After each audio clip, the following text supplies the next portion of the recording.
सिंध के तमाम तर ज़िलनि हेडक्वार्टर में हज़ारे माण्हू मेल फीमेल वॾनि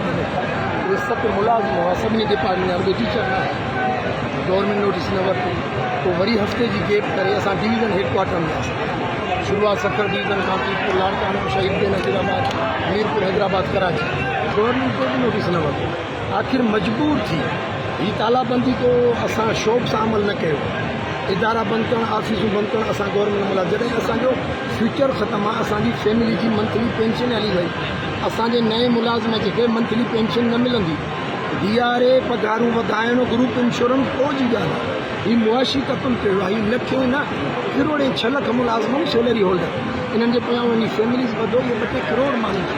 हिन 2 करोड़ माण्हू जो क़तल कयो आहे जेको पीपल्स पार्टी गवर्नमेंट खे नथो सुनो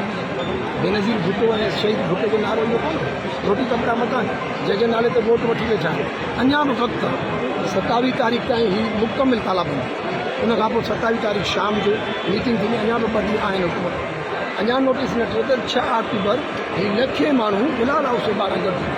बिलाल हाउस इन जे करे रखियो अथऊं त CM जेकॾहिं निंड आहे त बिलाल भुट्टो जो फ्यूचर वो पीपल्स पार्टी जो चेयरमैन आहे उहो नोटिस वठे त सिंध जे मुलाज़िमनि सां हेॾी वॾी ज़्यादती छो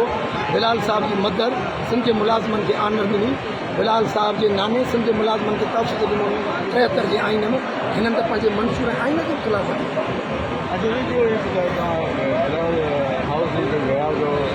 जो ऐलान कयो हुनजो उते को हुकूमत अगरि ताक़त जो इस्तेमालु कयो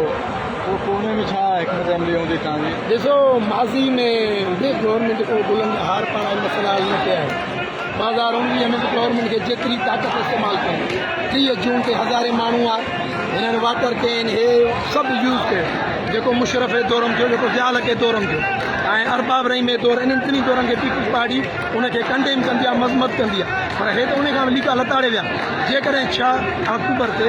का रोकण जी का साज़िश कई वई का गवर्नमेंट प्लानिंग कई गवर्नमेंट खे इन शइ जी ज़रूरत ई कोन्हे गवर्नमेंट पहिरियां वेही सघे थी मसइला हल करे जे गवर्नमेंट प्लान कई असां प्लान ABC असांजो तयारु ख़ाली मोटणो न आहे असां डू आर डाई हे असांजी ज़िंदगी जो मसइलो आहे असांजे फ्यूचर जो मसइलो आहे कॾहिं बि पोइ कोन हटंदासीं केतिरी बि ताक़त जो इस्तेमालु कनि ज़िंदगी जी आख़िरी घड़ी ताईं लड़ंदासीं 14 ज़िलनि में जेको कल्ह इलेक्शन हुआ ज़मीनी इलेक्शन हुआ तव्हां बाइकाट जो ऐलान कयो में ड्यूटी कयो ॾिसो सिंध गवर्नमेंट जा 6 लख मुलाज़िम जेके सैलरी होल्डर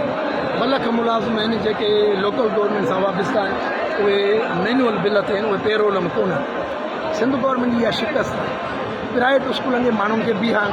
कंहिं नंढे मुलाज़िम कंहिं पटे वाले चौकीदार कंहिं बि उनखे घीले बीहां में बि को गद्दार बि असांजी सिफ़ में हुजे असां ही जंग उन गद्दारनि जी बि विढ़ूं ईअं न आहे अॼु जेके हिते असांजूं भेनरूं या उहे आहिनि उन्हनि जी पेंशन लाइ विढ़ूं सभिनी लाइ विढ़ूं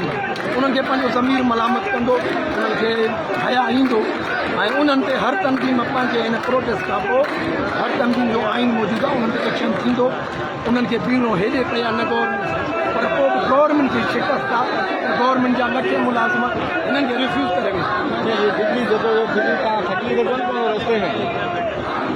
मां उस्ताद जो पुटु आहियां उस्तादनि जो लीडर आहियां गवर्नमेंट थकी पवंदी असां कोन थकंदा इंशाल्लाह गवर्नमेंट खे थकाईंदासीं गवर्नमेंट खे वरी बि मौक़ो फ़राहम थो कयां बिलाल भुट्टे खे तव्हांजे चैनल जो अपील थो कयां असां थकण वारा कोन आहियूं हिन CM खे सम्झायो ही तव्हांजो फ्यूचर ख़राबु कंदो तव्हांजे मंसूबे जे ख़िलाफ़ु तव्हां पंहिंजे वज़ीरनि जो 400% वधायो ग़रीब MP जी 200% हिननि मुलाज़िमनि जी पेंशन ख़तमु न कयो इन ते नो कॉम्प्रोमाइज़ का सौदेबाज़ी हिन ते न थींदी तंहिं करे पंहिंजो वक़्तु न विञाए न